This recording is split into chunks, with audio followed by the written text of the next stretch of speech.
ॐ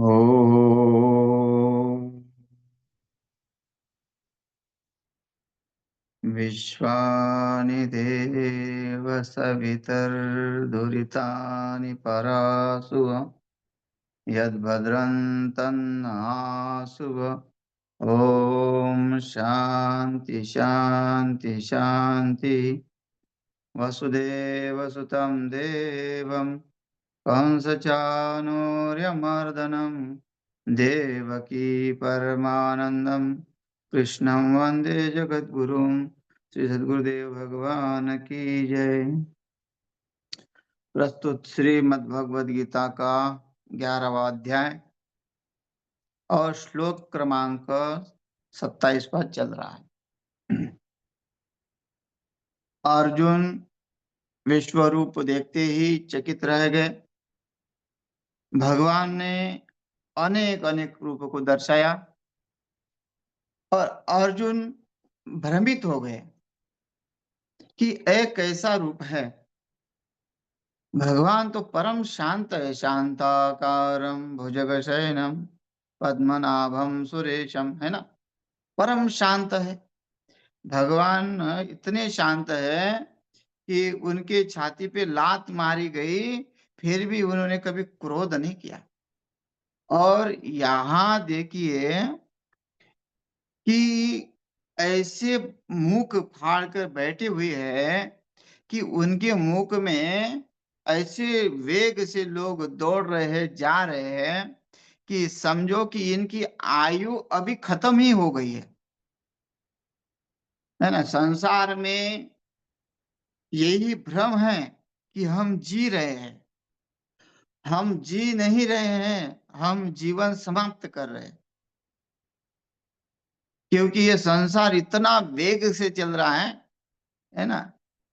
यहाँ कहेंगे कि बड़े वेग से है, क्योंकि ये पृथ्वी कितनी तेज से दौड़ती है, पता ही नहीं चलता। नहीं तो लोग हल्की हल्की दौड़ती थे, हिलते डुलते रहते, हिलते डुलते रहते।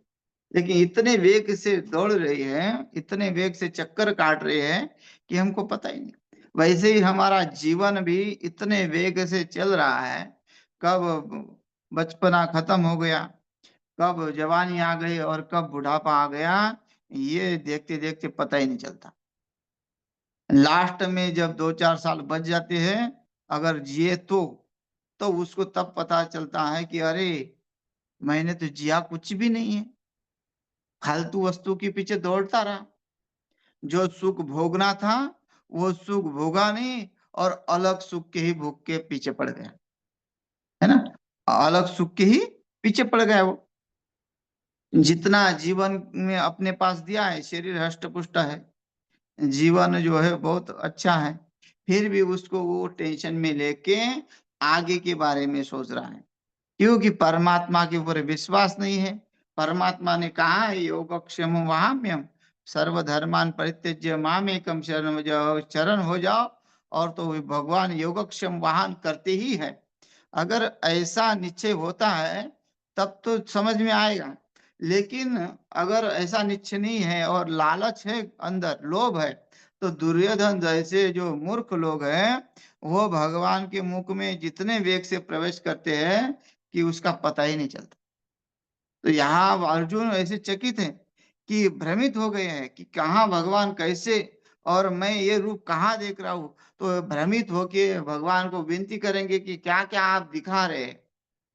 हम तो ऐसे देख रहे हैं कि जैसे कोई बहुत तेज से हवा आ रही है और तिनका उठने में कोई समय नहीं लगता, वैसे ही जीवन को समाप्त होने में कोई समय नहीं लग रहा है। तो यहाँ कहते हैं कि आपका मुख तो बड़ा भयंकर दिख रहा है।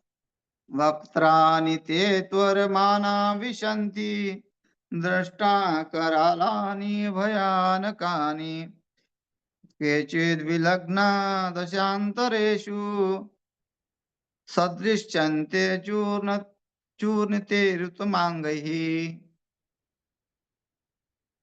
देखो, चूर्ण चूर्ण हो गए भगवान के वक्त्राणि, मुख में, त्वरमाना विशन्ति, त्वरित, विशन्ति मतलब प्रवेश कर रहे हैं। भगवान के मुख में ऐसे प्रवेश कर रहे हैं जैसे तिनके को उठने में कोई देर लगता नहीं है। कितना जीवन जल्दी से समाप्त हो रहा है। पुनरपि जननम, पुनरपि मरणम, पुनरपि जननी जठरे शयनम। है ना? लोगों को लगता है कि पुनरपि जननी जठरे शयनम ये कह दिया है, तो क्या है, मरने के बाद तो जन्म है ही। तो जननी का थोड़ी नाम लिया कि स्त्री है कि कौन है, कुतिया है। यहाँ तो जननी कहा तो जहाँ से पैदा होता है वो जननी है। चाहे कुतिया हो, चाहे गधी हो, चाहे घोड़ी हो, कोई भी हो, चाहे स्त्री हो। तो ये बार-बार उसमें जन्म लेना, बार-बार मरना और वो मल-मूत्र में जो है पैदा होना, ये संसार का नियम है, संसार की गति है। तो ऐसे लोग जो है देख नहीं रहे कि हम जा कहाँ रहे हैं। तो यहाँ तुरमाना विशन्ति, इतने शीघ्र से जीवन समाप्त हो रहा है और जन्म फटाफट जन्म ले रहे हैं। लोग है ना? अनेक जन्म हो गए, अनेक जन्म से सृष्टि चल रही है, जब अभी तक हम मुक्त नहीं होंगे, मुक्त हुए नहीं। अच्छा, चेतना आने के बाद भी हाँ, किसी संत महात्मा की कृपा होने के बाद भी अगर हम अधूरे रहते या उस मार्ग में प्रवेश ही नहीं करते, अगर हमारे अंदर वो तड़प ही नहीं उठती कि हमें भई अपना कल्याण करना है। बहुत जन्म हो गए, अब इस जन्म में भले ही हम बहुत धनवान हैं, लेकिन अगले जन्म किसने देखा? अगर हमारे कर्म का पता तो हमको हिसाब है नहीं कि हमने कर्म सही किए, गलत किए। वो तो परमात्मा ही ठीक करता है हमारे कर्म सही है कि गलत है। हाँ, कर्म तो करने हैं, लेकिन उद्देश्य आत्म कल्याण का ही होना चाहिए। किसी चक्कर में न पड़ के कर्म करते हुए अपना आत्मबोध कैसा हो उसके लिए प्रयास जीवन जीवने करना चाहिए। तो वो अगर भूल जाता है तो ये त्वरमाना विशन्ति, बस पैदा हो गया, खाया पिया, घूमा और मृत्यु के मुख में चला गया। फिर जैसे होगा स्वर्ग, पुण्य होगा तो स्वर्ग में भी जाएगा, है ना? यहाँ तो 21 स्वर्ग बताए हैं। ज्ञानेश्वरी महाराज ने जब कहा कि भाई पाताल से लेके 21 स्वर्ग है, हाँ?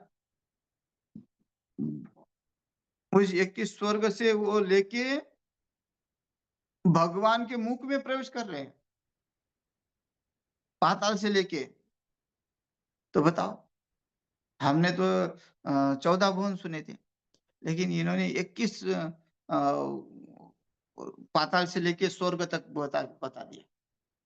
तो ये क्यों? कि उन्होंने कहा है कि ये सब भगवान के मुख में प्रवेश कर रहे हैं। तो ऐसा है कि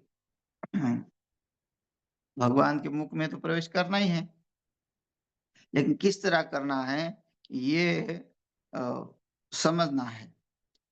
दृष्टाकरण भयानकानी, भयंकर दाढ़ी है और डर लगने वाला, मतलब ये विकराल रूप धारण किया हुआ है, काल का रूप धारण किया हुआ है। बड़े-बड़े जैसे यहाँ जब दक्ष का यज्ञ चल रहा था, तो भगवान भोलेनाथ ने अपनी जटा को पटक दिया वीरभद्र में। वहाँ वीरभद्र स्थान है ऋषिकेश में। तो वहाँ से एक विकराल व्यक्ति पैदा हुआ। उसमें बहुत बड़ी-बड़ी जटाएँ, दाढ़ी, भयंकर-भयंकर जो है उसके जो है उसका स्वरूप था। तो वो सबको निगलता हुआ जा रहा था। जब वो उसने प्रवेश किया हरिद्वार में, तो वहाँ के लोगों को लगा कि बहुत बड़ा तूफ़ान आया, बहुत बड़ी आँधी आ गई। और वो कुछ तो समझ नहीं पाए कि ऐसा लग रहा था कि गोधूलि होगी, इतनी धूल दिख रही है, लेकिन शाम तो हुई नहीं है। गो के खुर से जो धूल उड़ती है वो तो शाम को उड़ती है, ये तो बीच में हो गया। वैसे ही अर्जुन को लग रहा है कि अभी तो प्रलय का समय आया नहीं, फिर भी ये इतना जो है प्रलय कैसे दिख रहा है? हाँ, वैसे वो जो वीरभद्र का रूप था, वो भयंकर, और वहाँ के लोग सोच रहे थे कि अभी हमारा काल आ ही गया है। वैसे अर्जुन को लग रहा है कि अब इन लोगों का भयंकर काल आ गया है और ये छूटने वाले नहीं हैं। ऐसे मुख में प्रवेश कर रहे हैं, तोरमाना विशन्ति। इतने झटपट-झटपट जा रहे हैं और कैसे ऐसे नहीं कि थोड़े निगल रहे, नहीं, नहीं, नहीं। बहुत बारीक चबा रहे, दाँतों से चबा रहे, है ना? जैसे चबा-चबा के कई लोग जो है फटाफट खाते-खाते तो उनके बाहर भी घास निकल जाता है। वैसे ही परमात्मा का जो है जब खा रहे तो बड़ा भयंकर दिख रहा है, दष्टाकराणि च भयानकानि। तो दाढ़ी में लटके हुए केचित् विलग्ना दशांतरेषु, है ना? केचित् विलग्ना का है कि जो दाढ़ी में लटके हुए हैं और कुछ दाँतों में फँसे हुए हैं। केचित् विलग्नाः दशानांतरेषु। खाते-खाते दाढ़ी में भी गिर जाता है। बड़ी-बड़ी दाढ़ी जब बन जाती है, इसलिए दाढ़ी कई-कई लोग काटते हैं, रखते नहीं हैं। और कई-कई नियम है कि दाढ़ी नहीं काटना है। तो हम तो जैसे पहले तो दाढ़ी काटते थे, तो गुरुजी के सामने बैठे, तो गुरुजी भी हमको बार-बार बोलते थे कि, "अरे! मैं भी काटूँ" ऐसे मज़ाक करते थे। मतलब मेरी दाढ़ी देख के वो ऐसे बोलते थे कि, "मैं भी काटूँ?"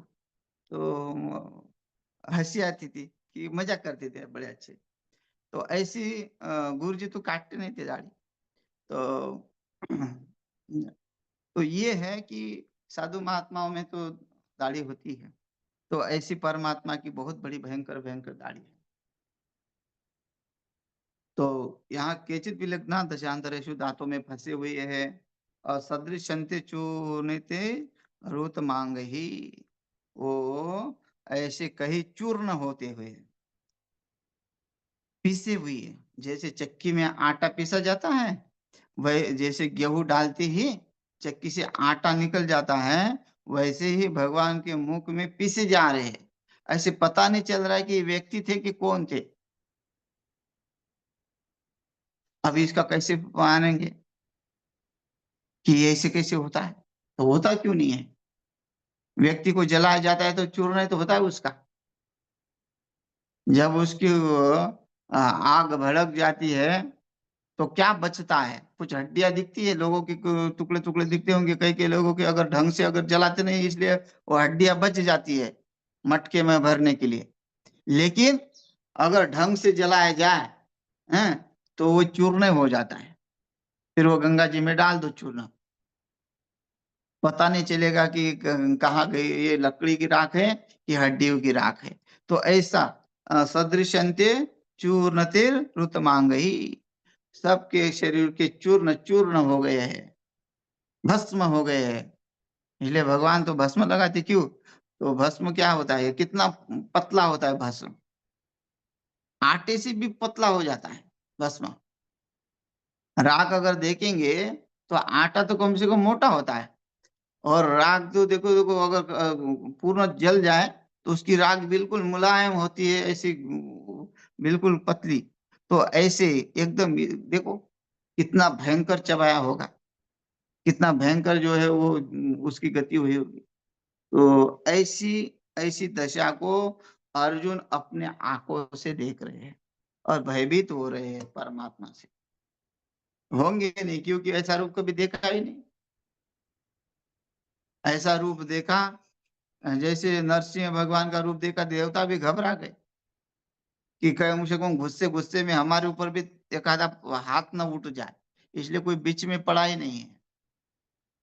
वो तो भक्त ही सहन कर सकता है भगवान का ये वो सब विकराल रूप और कोई सहन नहीं कर सकता। यहाँ अर्जुन भक्त है, इसलिए अभी तक किसी को ऐसा विश्व रूप दिखाया नहीं, इतना भयंकर। तो ये प्रत्यक्ष माता को तो दिखाया लेकिन उसको तो तुरंत चक्कर आके वो गिर गई, कि ऐसा कैसा दिख रहा है। लेकिन अर्जुन ने तो आँखों देखी, स्पष्ट आँखों के सामने खड़े हैं भगवान और वो अपने दिव्य चक्षु से जो है, वो भयंकर-भयंकर रूपों को देख रहे हैं। अब देखो ज्ञान होने के बाद भी वो ज्ञान भी भ्रमित हो गया कि ये कैसे-कैसे भगवान हैं। कभी तो ऐसा वेदों में वर्णन हुआ नहीं, सुना नहीं। वेदों में तो ऐसे परमात्मा का कभी वर्णन है नहीं। वो ऐसा भयंकर है, ऐसा दाढ़ी वाला है, ऐसे दाँत वाला है, ऐसा चबाता है, ऐसा चूर्ण करता है शरीर का, ऐसा तो है नहीं। तो ये कैसा दिख रहा है? तो बहुत ही उनको आश्चर्य हो रहा है कि कहते हैं दृष्टांत देते हैं, यथा नदीनां बहवोऽम्बुवेगाः समुद्रमेवाभिमुखा द्रवन्ति तथा तवामि नरलोकवीरा विशन्ति वक्त्राण्यभिविज्वलन्ति यथा नदीनां अम्बुवेगः जैसे नदियों का प्रवाह है। सबसे ज़्यादा वेग अगर देखा जाता है तो यहाँ गंगा जी का।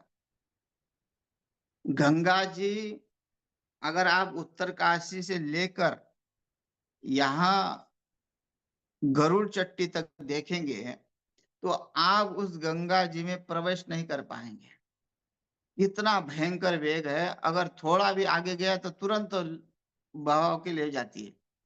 इतना भयंकर वेग गंगा जी का।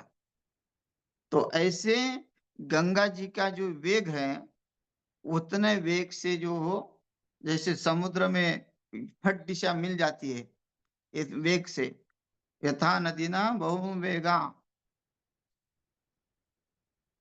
समुद्र को मिल रही है, वैसे ही जीव जो है अपना आयु को समाप्त करके उस काल को मिल रहा है। समुद्र रूपी काल, उसको मिल रहा है। समुद्रमेवाभिमुखा द्रवन्ति।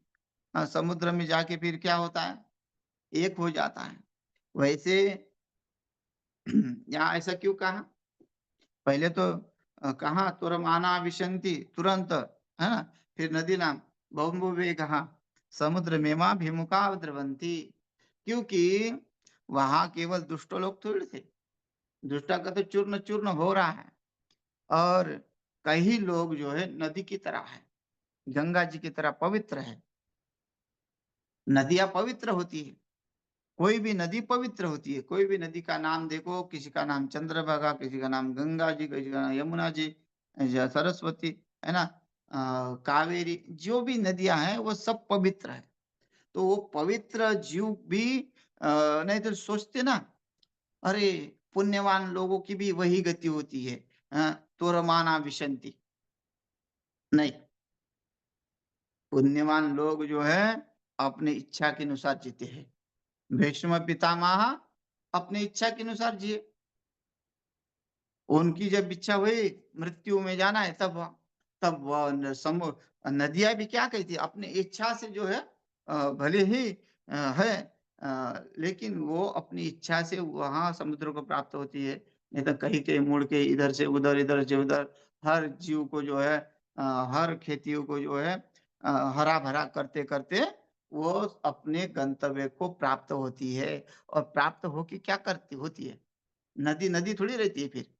वो समुद्रमय बन जाती है। वैसे जो आत्मनिष्ठ है, जो ज्ञानी जन है, जिन्होंने उस परमात्मा को जान लिया, वो भी जाते हैं, लेकिन नदियों की तरह जाते हैं कि वहां जाने के बाद वो एक रूपता होते रहते हैं। उनका इस दुष्टों की जैसा ये चूर्ण होना या उसमें ऐसा होना, ऐसे ऐसी गति नहीं होती। वो उनका शरीर दिव्य होता है। या वो समाधि में हो जाते हैं तो शरीर तो जैसे के वैसे रहता है।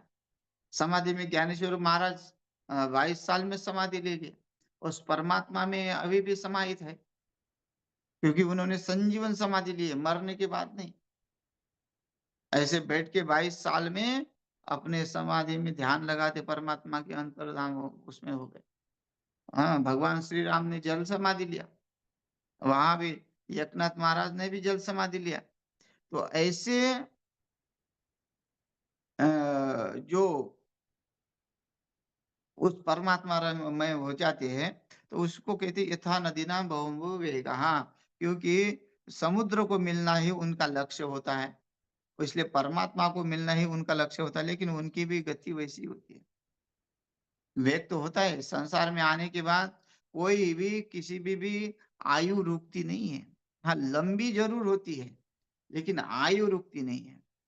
भले ही चिरंजीव है, सब कुछ है, लेकिन आयु रुकती नहीं, चलती रहती है। तो ऐसे समुद्रमेवाभिमुखा द्रवन्ति, समुद्र में प्रवेश करते हैं, इसका मतलब वो एक रस हो जाते हैं, एक रूपता को प्राप्त होते हैं, जो भक्त है। इनके जैसे नहीं होता। इसलिए पहले बोला भीष्मो, द्रोणो, सुतपुत्र तथासो, हाँ, ये थोड़े धर्म से लगे हुए थे, तो इनकी भी गति ऐसी नहीं हुई है, हाँ, कि उनका एकदम माना विशंति और उनके वे 84 लाख योनि जो है वो भोगेंगे नहीं। उन वो दिव्य पुरुष है, एक रूप का को प्राप्त होती है। तो तथा तवामी नरलोक वीरा आदि को कहा। तो तथा तवामी नरलोक वीरा विशंति वक्त्राने विविज्वलंती। यहाँ नरलोक वीर भी आपके प्रज्वल मुख में प्रवेश कर रहे हैं। जो वीर, वीर किसको कहा है? जो धर्मशील है,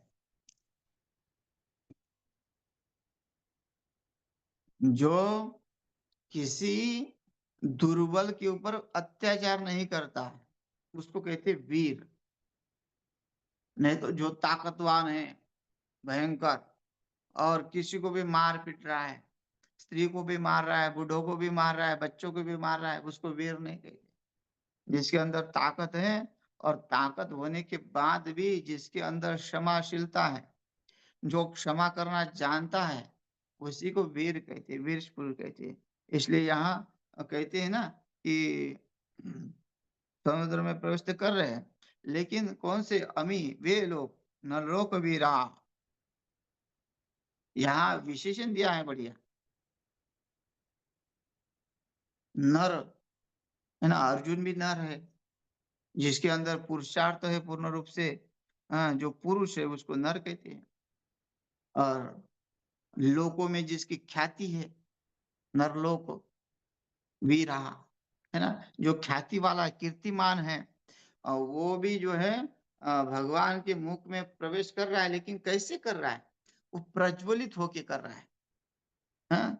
चंद्र सूर्य जैसे कीर्तिमान होके कर रहा है, हाँ, दीप्यमान हो रहा है, हाँ? उसको दिख रहा है कि हाँ, परमात्मा के साथ वो जा रहा है, उसकी कीर्ति जा रही है, परमात्मा के साथ ही समा हो रही है। तो ऐसा नरलोक वीरा, भीष्म पितामह है, द्रोणाचार्य है, जो जो धर्म के है। ऐसा नहीं कि वहां पांडव नहीं जा रहे, केवल कौरव जा रहे, नहीं, यहाँ सब कुछ जा रहे हैं, पांडव भी जा रहे हैं। अच्छा, ऐसा नहीं है कि अर्जुन नहीं जा रहा है, अर्जुन भी उसमें जा रहा है मुख में, भगवान स्वयं ही वहां उसमें जा रहे हैं, उस विराट स्वरूप में भगवान भी जा रहे हैं। तो ऐसा वो जो रूप है, ऐसे जो लोग हैं जो भगवान के मुख में प्रवेश करते हैं, वो वीर लोगों की गति अलग होती है। जैसे समुद्र मिलने से, नदियां मिलने से एक रूपता आ जाती है। फिर गंगा जी का पानी कौन सा और समुद्र का पानी कौन सा, ये पता नहीं चलता, सब एक ही रूप होता है, एक ही स्वाद होता है। वैसे ही एक जैसा जीव परमात्मा, जो ब्रह्म ऐक्य का को प्राप्त होने के बाद वो फिर एक रूपता को प्राप्त होते हैं, वो फिर अलग नहीं दिखते। इसलिए नरलोक वीरा भी आपके अभि अभि अभिविज्वलंती, प्रज्वलित वक्त्राणि विशंति, प्रज्वलित मुख में प्रवेश कर रहे हैं। कौन लोग? जो धर्मशील है वो भी, और जो अज्ञानी है, पशु है, चार पैर वाले हैं, दो पैर वाले हैं, जमीन पे चलने वाले हैं, स्थावर जंगम, जो जो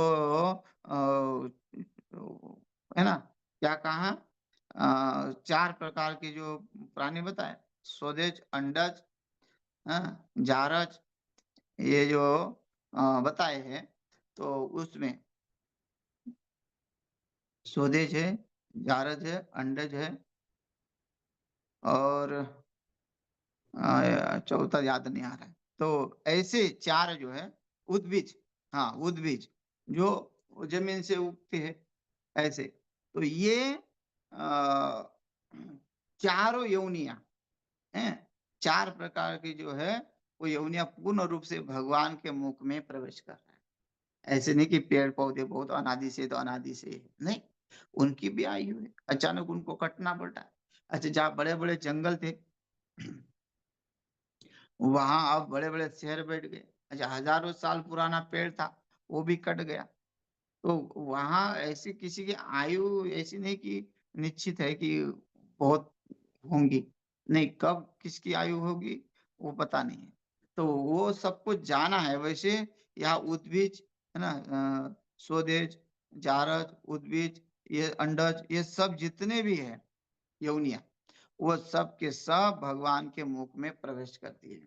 लेकिन विशेष रूप से जो ज्ञानी होते हैं, जो परमात्मा को प्राप्त करते हैं, उनकी गति भी बताई है कि वो किस तरह प्राप्त करते हैं।